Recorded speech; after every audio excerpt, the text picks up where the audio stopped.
My name is Dr. Josephine Palermo, and my superpower is creating business cultures that transform organisations team by team. Today, I'm joined by Russell Pearson, who is living my dream lifestyle of the 4-hour week and runs a successful coaching advisory business. With a background in design and marketing, we cover topics around ideal client and talent attraction and what shifts business owners need to make today. I'm sure you're going to enjoy this conversation. It's been lovely to meet you too, so I'm really looking forward to the conversation, and we're going to jump right into it. It's a Thursday morning, so let's just go for it. 100%. How are you? I should ask you though, how are you? I'm very good, very good. It's not too early, so it's beautiful.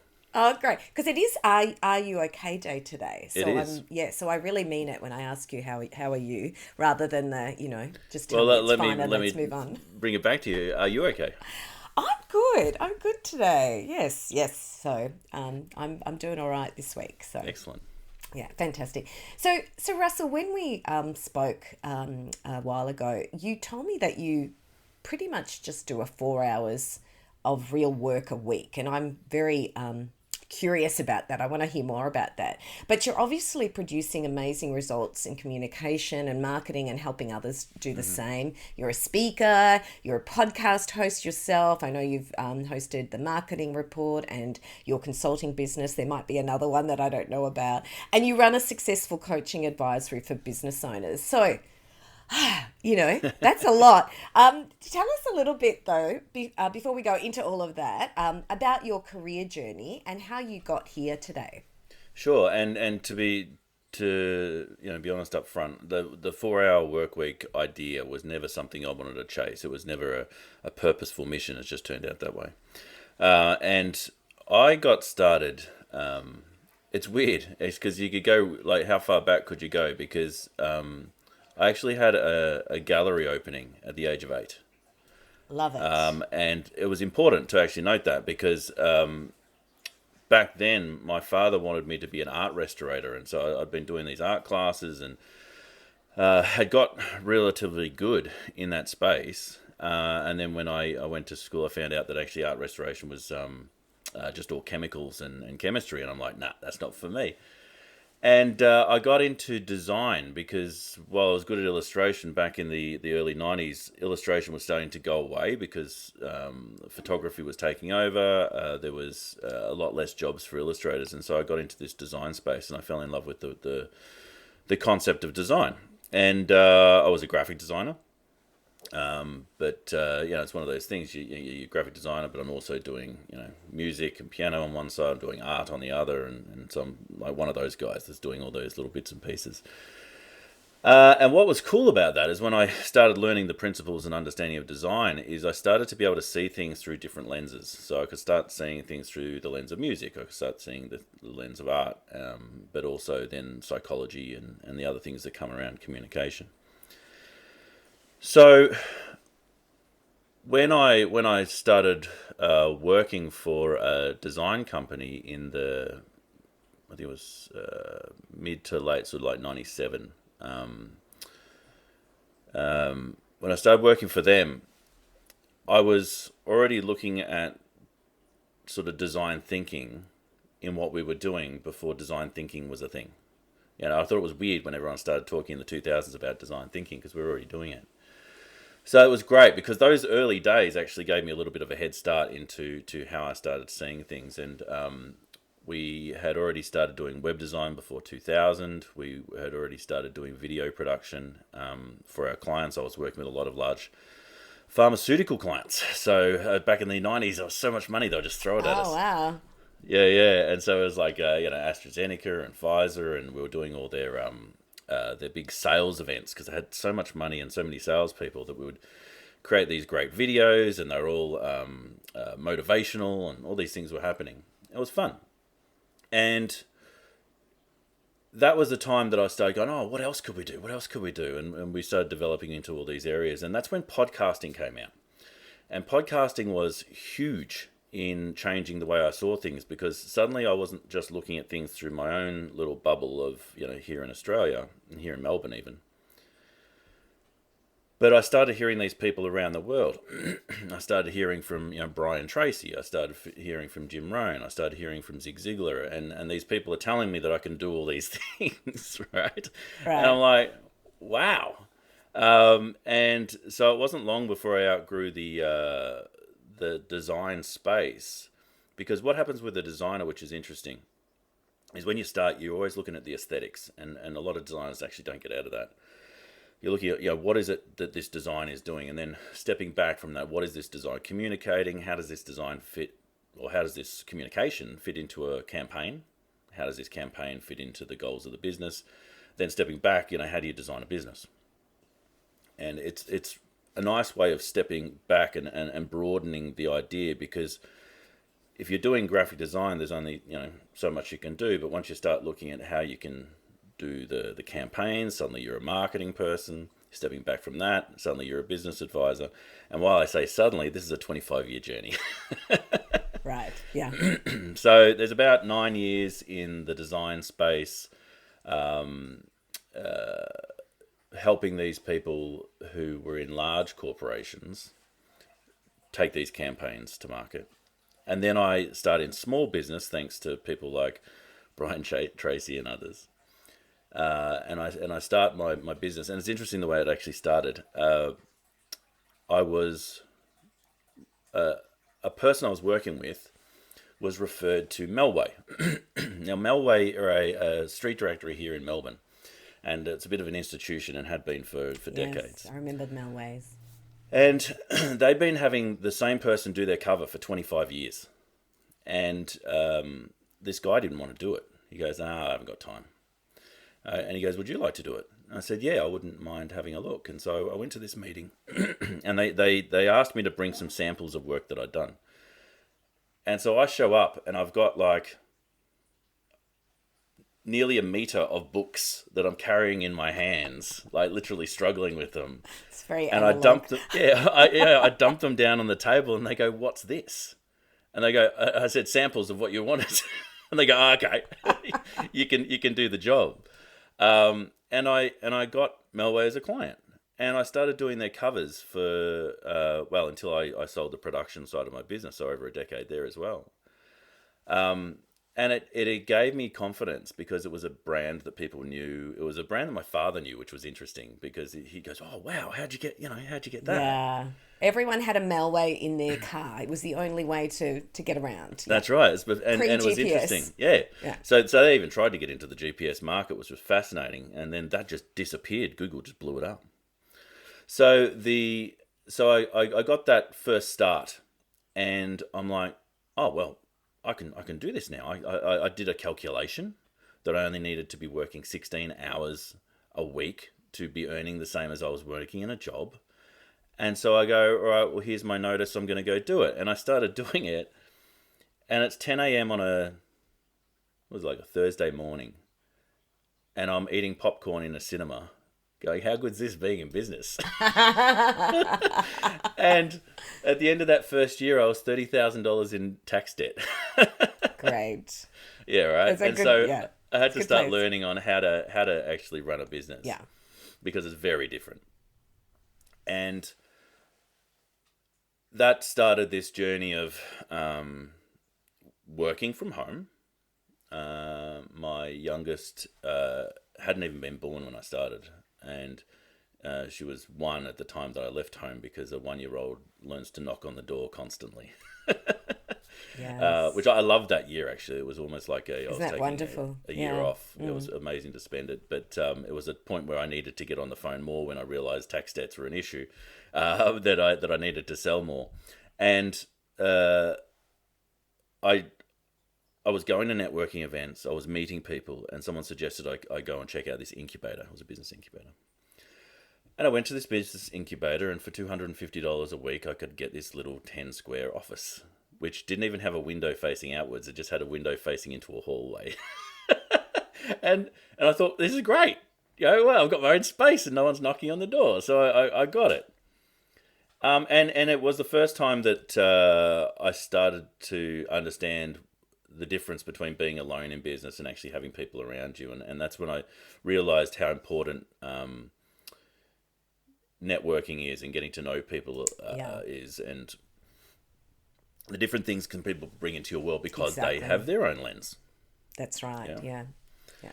And an instrumental part of that was four of us came together and decided we were going to teach each other something new once a month. So me from a marketing point of view, someone else from an HR point of view, one from an accountant, another guy was an IT person. I love that And we idea. caught up, there was four of us, and we would share something about our space that would help each of us. After a couple of months of this, someone stuck their head in and go, oh, can I join? And then another one did, and another one did. And we ended up having 60 people every single month coming to this event where we were doing Amazing. this education. And somehow I got stuck with the MC role. And I'm deathly afraid of public speaking. What? Yeah, right. And which is weird because you know where it's going to go.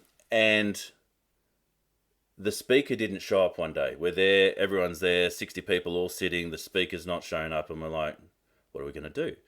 So they go, well, Russell, you're the MC, the president of this little thing. So you're going to have to talk. I go, oh no. And so I stand up front. I'm not a speaker, but I'm going to show you some things. And anyway, I spoke for 45 minutes, and there was questions, and they took the questions. And after that, someone came up to me and go, you're a fantastic speaker. I go, no, I'm not a speaker. You go, oh, you should do this. You should do this like professionally. You should do more of these things. And it just sparked an idea that maybe I could.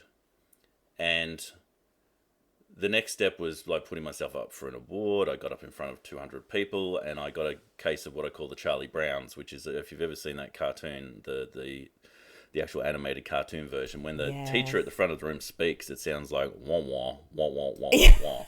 That's how my That's voice sounded in my own ears, because I was like about to faint when I'm doing this thing. And I made a little offer when I was up there. I got off the stage, my heart's racing, but no one knows that I was freaking out. And that's when I learned that no one knows your scripts, no one knows what's going on in your head. And I'm like, oh, wow. No one could see what was actually happening. And when I got back to the office, 20 people had contacted us to say, we're interested in doing some work with you. amazing. I'm Yeah. like, oh, it was like a painful little moment, because I'm like, oh no. That You have means to that do if I want to grow, I more. need to get out in front of these people. And so I start doing it, and yeah, I did face the fear, and I still get a little freaked out, but I stepped putting myself forward, getting better and better. Flash forward, I become the president of the Professional Speakers Association in Australia. Yeah. These are the roads you don't plan for, right? These are No. yeah, absolutely. Mm. And through that, through organizations, through networking, through meeting people, I understand how small this world is and how connected we all are, and how important communication is, both from the platform. How do you help people receive an idea? How do you help people move to action? How do you do these things? And then more recently, understanding that you can't do anything to anybody, that it's all you, just energetically coming out. But it got me to a place where the business was thriving, and we built. We moved out of the incubator, obviously, and there was a lot of there were steps through that, but we moved out. I ended up having 12 staff. I started doing more advisory work within the agency that I'd built. And one day I look at the profit and loss, and I notice that 50% of the entire turnover is just the advisory. And I'm like, oh no, I've got these 12 people who are doing half of the business, and we're kind of breaking even. And there was a lot going on at that time, and I decided that I think we need to split it out, because I loved the advisory. I loved helping people realize their opportunities, and then helping them take those steps toward them. And so I was just going to throw it away, but a mentor at the time said, what are your other options? And he sat down with me, and we wrote a list. And one of those items on the list was to speak to the people who also run agencies. And it was funny at the time, because I know a number of people had gone out of business, sold their business, passed away. There was all these different reasons why there weren't that many. And there was a handful of people, though, that I could speak to. And I spoke to one of them, and he was right at the right time to grow. And so he bought the production side of the business, through a sort of 1 year engagement with Yeah. me. And I was able to help my team get to new roles. I was able to get a little cash through the process That's a and nice hand the outcome. clients over. And it was really, really nice. Yeah. So I then move full steam into the advisory space, start getting retainers with working with companies, start working deep in their business and understanding that in some cases I was getting in the way because I was actually making myself a part of their system. And so then learning that I needed to actually step back and enable them to run their own system and build their own system around them really moved me through to this space that I'm in now, which is helping people, in particular, consultants, other advisors, build a business that suits a lifestyle they love. And that's rewarding because Yeah. when I was working in the agency years ago as a designer, we had a company we were working with. We were very good at the advertising. We would bring people in to shop with them, but they kept losing people. And I'm like, what is happening here? And I called up the company. They were a professional services firm.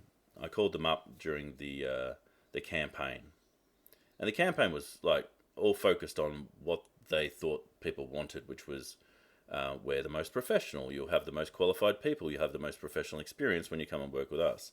And so we'd put that promise out to the market. And I called up during the campaign and I got a trainee on her first week who literally dropped the phone, yelled at someone in the background, picked up the phone and said, "Oh, sorry, what?" And the whole professionalism thing we'd built just exploded in my face. And I'm like, we're out there saying we're one thing and doing another. And that's one of the reasons I really started wanting to focus on people who were good at what they did. So experts, specialists, consultants who've got some experience. And so that meant that when we did work together to bring the ideal clients to work with them, they didn't just lose them out the back door because they were no good at what they did. Exactly. Exactly. Yeah. So And I found myself here. and Russell, when you say, because I've heard you say that communication is a promise, and so that's kind of to that point too. I think Yeah. you're bringing an ideal client to someone. There's a promise in that as well, and then they're kind of communicating, their offer, and it's a promise. So Yeah, it you is. don't want broken promises along that chain. Yeah. And it's interesting because people talk about branding like it's a thing that you do rather than a thing that you are. And one of the quotes, I think it's even on the website, is your brand is the promises you break. Because it's not just what you're putting out there into the world, it's what people's perception is of you based off what you did. So be careful what you promise. Promise your strengths. Promise the things that you're incredibly good at. And stop trying to be all things to all people because you're not. Yeah, and I think a lot of what we see is I do a lot of culture work, and it's the same thing. You can't lift and shift. You can't just look at another organization, and even though you love their brand, you love their culture, you can't actually just lift and shift it into your organization because it has to be personal. It has to be Yep. really aligned to who you are and your values, and you have to work on that. You can't just do it as a whim. Yeah. And yeah, I used to work in that large big business space, and we would talk about the avatar they wanted to be, and what was I always flipped the mission on top. But with the mission, the vision, the values, what they look like in action, you go, this is what we're going to be. But we never did the piece of like, yeah, but you're not that thing. so what needs to change for you to become that thing? This Exactly. massive change work. And so you end up getting into this cycle within larger organizations of the CEO is driving it based off their personality, and that happens in small business as well. That's right. Yeah, that's right. And then it's an unachievable promise or an unachievable goal, and Yeah. that's where you get a lot of I, effort but and, no result. I'm not going to call out the brand, but a telecommunications brand that made the brand promise of we want to be famous for our customer support. And at the time, I'm thinking to myself, you're already famous for your customer support. More infamous, But not for the things you not for the right reasons. exactly. Might have been a telecommunications company I used to work with. Okay. Well, so Russell, you also I know that you're also thinking about communication as a problem that needs to be solved to attract the right talent into the organization. So we've Mm, been talking about the ideal client in a way, yeah. but tell me a little bit about your thinking there. A coach that I was working with once said to me when I mentioned that I was having trouble finding good people. They said, "Russell, you're in marketing. Like, what are you doing? Like, a talent attraction is a marketing exercise." And that shifted my whole perception on it, because he said you should be, if talent is something that you want, if people is something that you want, you should be doing as much effort to attract them into the business as you do clientele, because in some cases they're more important. And making sure that you have an ongoing, not just marketing campaign, but an ongoing marketing promise to people that you're bringing into your world is so important. Now, I've changed the way that I run my business. I've changed the need to rely on talent necessarily because of the way I've shaped it. But for so many businesses and for so many of the clients that I work with who are growing in scale, it becomes such a big issue. And helping them step over the mental hurdle of, first, marketing is not spin. Marketing is not just a message we're putting out there and saying we're a thing. It's a being activity. It's what are we actually doing?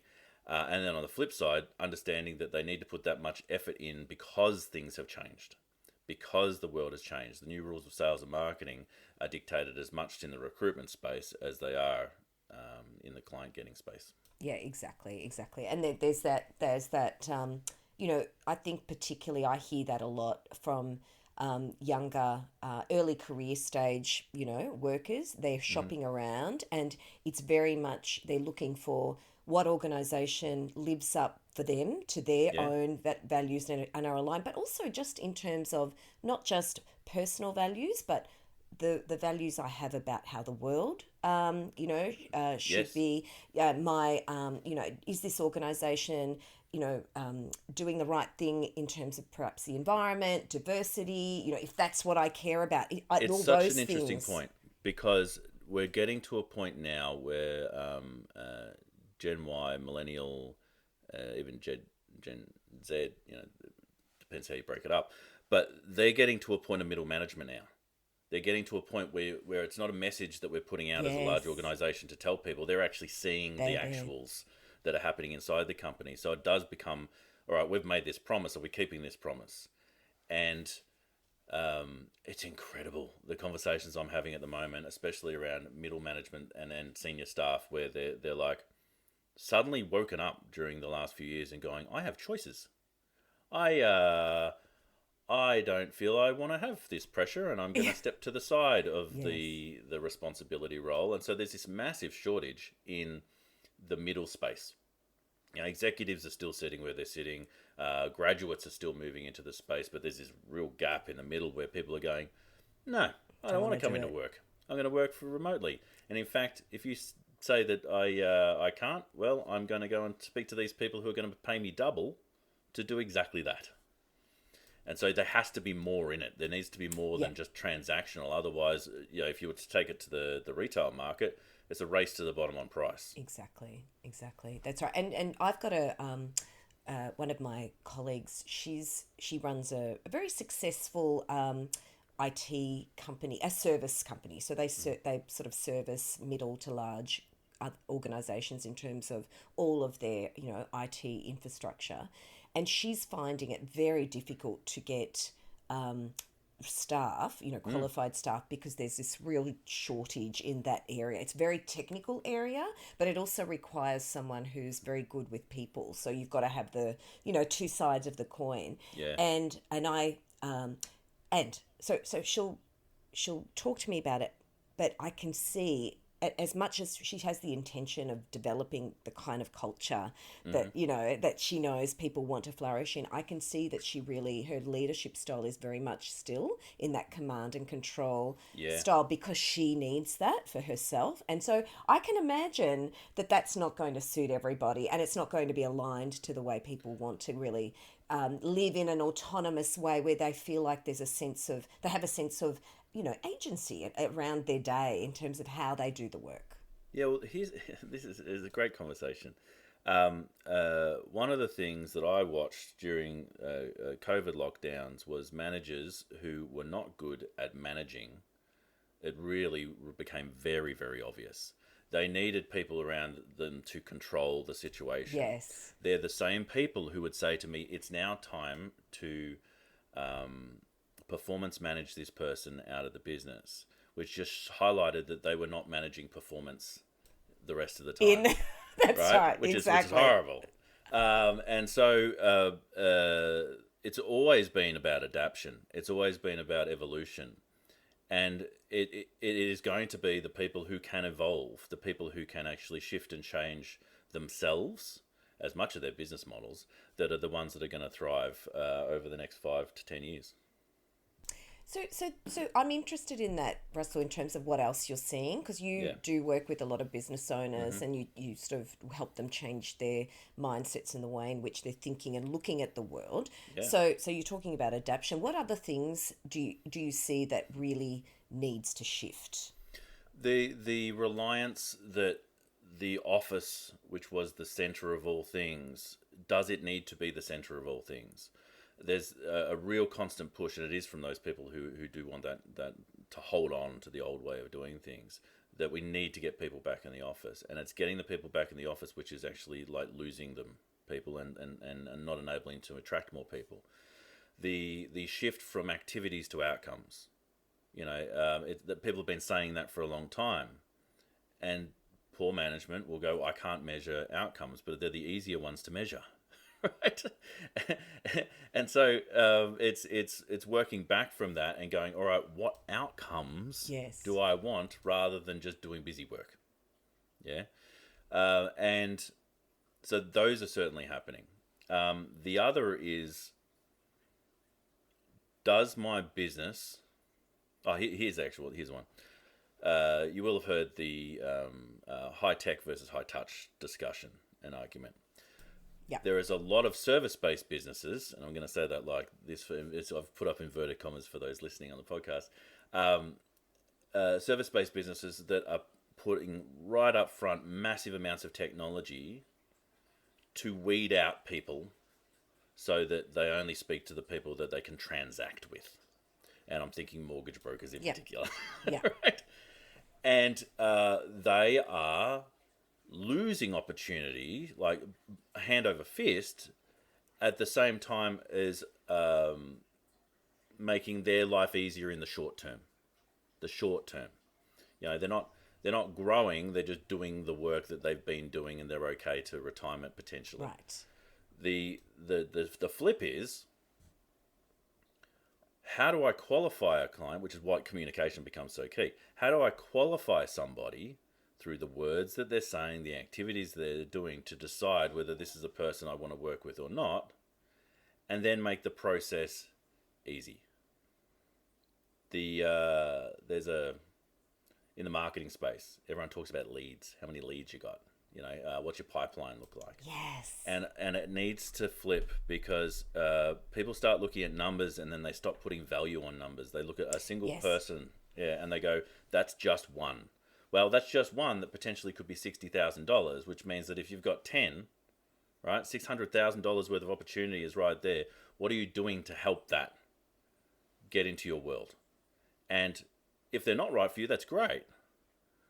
But creating a brand experience for the ones that are right, that's poor, is not doing you any favors in bringing those people into your business. So there's the know, like, trust conversation, where people go, all right, clients need to know who I am, to decide if they like me, to trust that I'm going to do the right thing by them. But even that's flipped on its head. It's now about you knowing them. Do you know this person who's inquired? True. Or are they a stranger? Do you know them?